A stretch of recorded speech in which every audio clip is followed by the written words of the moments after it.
Peter Galaxy asks, how do you control yourself or the situation not to make the sexual jokes go too far? Since she's a party girl and you might think she's extremely outgoing and open, should I be aware of thinking whether the sexual joke will go too far, will offend her, or should I just say whatever I think is funny to me? Alright, so when it comes to sexual jokes, the fact that you have to ask whether or not you should say what's on your mind makes me think that you don't know where to draw the line. So in that case, you should say every single sexual joke that comes to your mind. Now why is that? Because like I said, you don't know where to draw the line. And the only way you're going to figure out where to draw the line is by crossing that line. Once you've crossed that line, you can figure out what type of sexual jokes are too extreme and where that sweet spot is. So like I said, take it to the extreme, say the most extreme sexual jokes that you want, and then start toning it down little by little, because that is 10 times easier than saying a safe joke and trying to work your way up to that sweet spot. Cali Player XC asks, 2 questions. What should you do when a girl starts going into a boring, pointless story?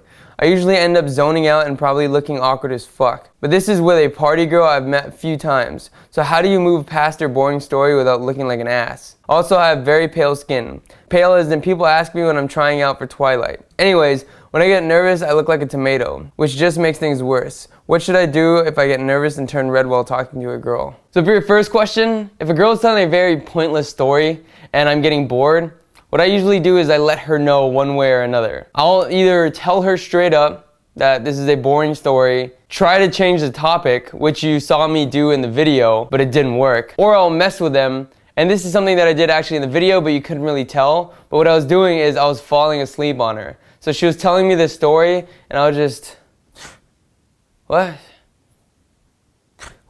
And that basically tells her that I'm bored, let's move on. But of course, remember to smile and make sure she knows it's a joke and not you being a complete asshole. As for your second question, you could use that to your advantage. If a girl sees you get red because you're nervous, call yourself out.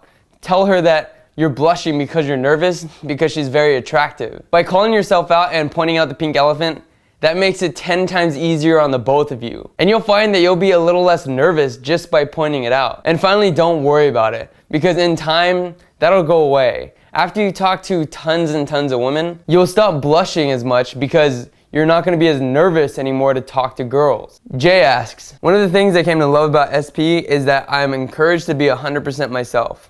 How do you distinguish between 100% yourself versus calibrating to match the girl? Okay, so when you're calibrating to match a girl, that doesn't mean that you're changing who you are. You're not changing your personality at all.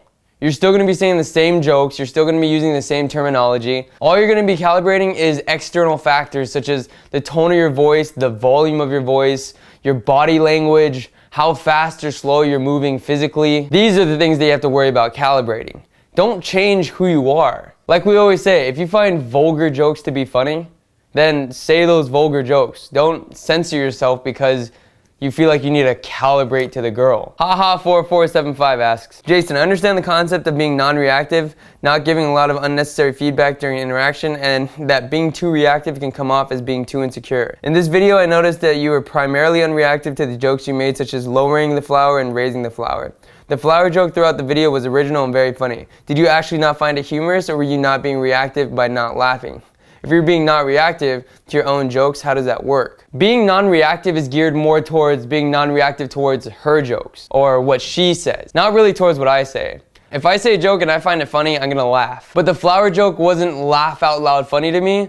That's why I was just smiling or smirking, because that's all that joke elicited. Trust me, I've had moments where I've said a joke and the girl didn't find it funny at all, but I was laughing my ass off for no damn reason. And it didn't matter because I wasn't trying to be non-reactive to my own joke because I thought it was fucking funny.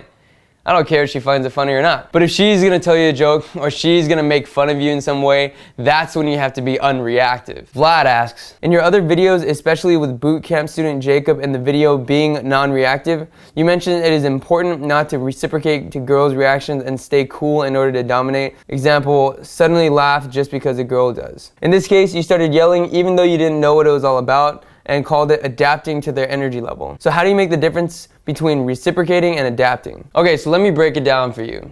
When you're being unreactive, that's you reacting to their personality traits, such as if they find a joke funny and they laugh, you laugh because they're laughing. If they look offended at a joke that you made, you'll quickly take it back. You don't want to react to her personality traits because that just shows that you're not confident with who you are. But when it comes to adapting to energy levels, that is something that is specific to party girls.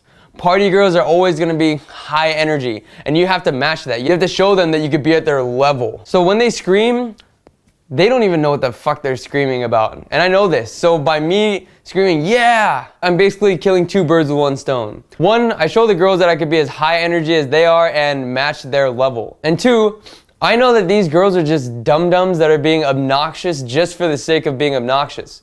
So I'm kind of mocking them in a way, which makes me laugh on the inside. Revanth asks, is it possible to find party girls during the day? Maybe malls, school, etc.? Of course. Party girls are out during the day just like any other girl. But when you run into them, it's not about high energy during the day. It's about showing them that you're a fun, entertaining guy that can show them a good time. That's the message that you want to convey. Again, make sure that you're keeping up with them and matching their energy levels, but don't go too overboard with it during the day. It's just unnecessary. Pickup Freak asks, aren't you scared of herpes when you make out with girls? Seriously. Also, how do you watch out for herpes? Well, statistically, I think it was like 75% of people have herpes. So you probably already have herpes, so you don't have to worry about it. But when it comes to being afraid of it, no, I don't really think about it, to be honest. I don't think any of us do. We'll look out for it, like if we see bumps on their lip, like red bumps, we're not gonna make out with them. And yes, I've turned down girls who have had bumps here or like down here, because I don't wanna risk it either. If they have visible bumps, I'm not going to kiss them. But if they're not breaking out, there's no way in hell that I'd ever be able to tell whether or not they have it. So why worry about what you'll never really know? I don't have herpes yet, I think. We Too Hungry asks, hi Jason, a girl I approached and picked up tells me that she's been played before. So now she wants me to show her that I'm interested in her for real. She thinks the guy should text her and call her on a regular basis to show his interest. I genuinely want to show her I like her. How do I do it without looking needy? As you guys say, being needy instantly turns a girl off, pushes them away. See, this is a tough situation. I feel like this girl is just psycho, but that's just me. She wants you to be needy already. She wants you to text her and call her on a regular basis. I think she wants to control you. I think she wants you to be whipped. What I would do, personally, is I would text her and call her whenever I feel like texting or calling her. Not on a regular basis because she wants me to. And I'd explain to her that me texting and calling you on a daily basis, that's not what proves that I'm interested. Us hanging out, me getting to know you, me even wanting to get to know you in the first place is the first step to being interested. Secondly, if I take you out on a date, there's another sign that I'm interested. If I want to have sex with you, okay, I'm also interested. If I'm still hanging out with you after we have sex, I'm still interested. But the number of calls or texts that I give you a day has no correlation to how interested I am in a girl, and I don't think that has any correlation between any guy and girl. Try explaining that to her and see how that goes. Make sure she doesn't control your life, but watch out. Lastly, a lot of you guys have been asking about Simple 30 and whether or not we're gonna be there to help you through this process. And the answer is yes, we are. We're gonna have a FAQ section, which is gonna have all the frequently asked questions by all the users that are in the program as of right now. And we're gonna be constantly updating this. So if you have any questions, make sure to look through the FAQ first. Secondly, we're gonna have a comment section on the bottom of the page where you can ask any specific question that you have. We'll answer them as soon as we can, and if it's good, then we'll also put that in the main list of FAQ questions afterwards. All right, guys, I'll see you next week.